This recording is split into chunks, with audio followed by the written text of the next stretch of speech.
j'ai commencé comme téléconseillère, téléactrice à l'époque, on disait. Téléactrice. Oui. À Paris. Oui.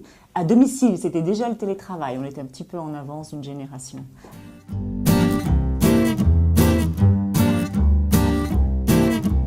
Des candidatures, on en a plein.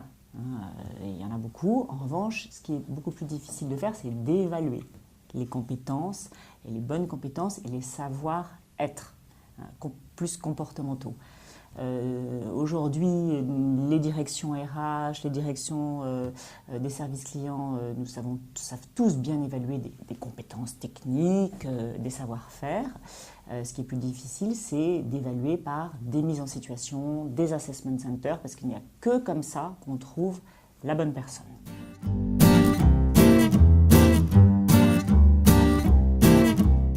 C'est un investissement. C'est un investissement. Ça coûte cher. Là, pour une session de conseillers commerciaux, pour pouvoir faire convoquer 8 candidats potentiels, c'est 5 jours au téléphone d'attaché de recherche. 5 jours pleins. Le temps a doublé par rapport au début de Téléressources, c'est-à-dire il y a bientôt 10 ans. Le temps a doublé parce qu'effectivement, surtout en Île-de-France, les candidats sont souvent moins fiables et effectivement, il faut pouvoir croiser les dires, vérifier beaucoup plus qu'avant par des prises de référence. C'est vrai que les comportements, particulièrement en Île-de-France, ont évolué et malheureusement pas toujours dans le sens de la rigueur.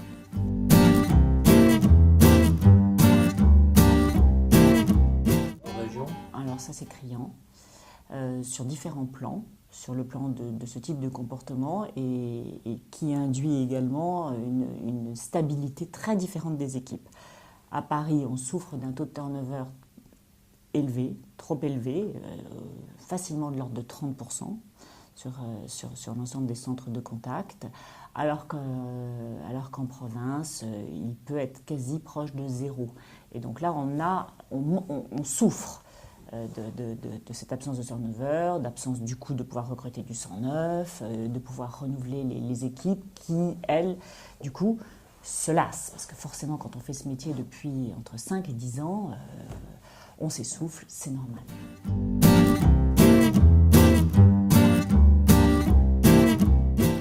C'est terminé le temps où on se disait un bon commercial, ça gagne le SMIC, et après ça triple, quadruple, multiplie par 10 son salaire avec le variable.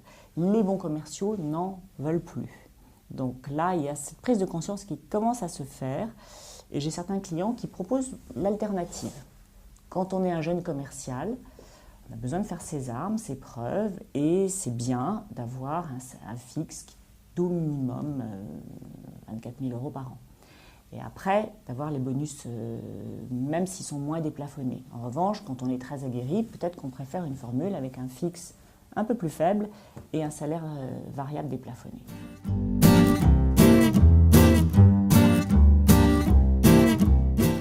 C'est en bonne voie. La revalorisation des salaires est réelle. Entre notre benchmark des salaires 2010 par branche, alors toutes les branches ne le font pas, certaines payent beaucoup moins bien, comme les télécoms, la distribution, par exemple. Mais d'autres branches ont vraiment revalorisé leur salaire de façon importante. La santé, tous les groupes de mutuelle et de protection sociale, les banques, les assurances, les transports, les utilities. Là, il y a de l'ordre de 15% d'augmentation de salaire par rapport à 2010, ce qui est quand même phénoménal, alors que les salaires sont quasiment gelés en France globalement.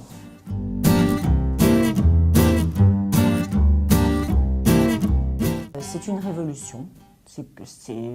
J'ai prêché dans le désert pendant 20 ans sur l'importance de l'écrit sur ce métier de la relation client.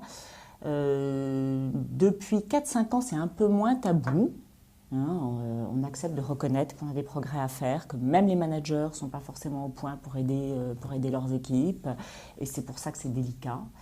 Et depuis un an, de toute façon, l'année 2012 est une année de mutation fantastique. L'arrivée du digital et l'arrivée donc des écrits pour presque tout le monde dans les métiers de la relation client, est une révolution. Là, on vient de faire une étude, je vous en transmettrai les résultats bien sûr, 150 conseillers clientèle interviewés entre juillet et octobre, 6 sur 10 ont à rédiger des mails ou des courriers, ou les deux, poste ou à la place d'un entretien téléphonique. Donc, en effet, avec le niveau actuel de notre jeune génération Y, dû à plein de choses, on ne va pas pleurer sur la méthode globale ou semi-globale et le langage SMS, mais l'entreprise a un rôle évident à jouer. Et c'est le moment, puisque en plus ils sont demandeurs.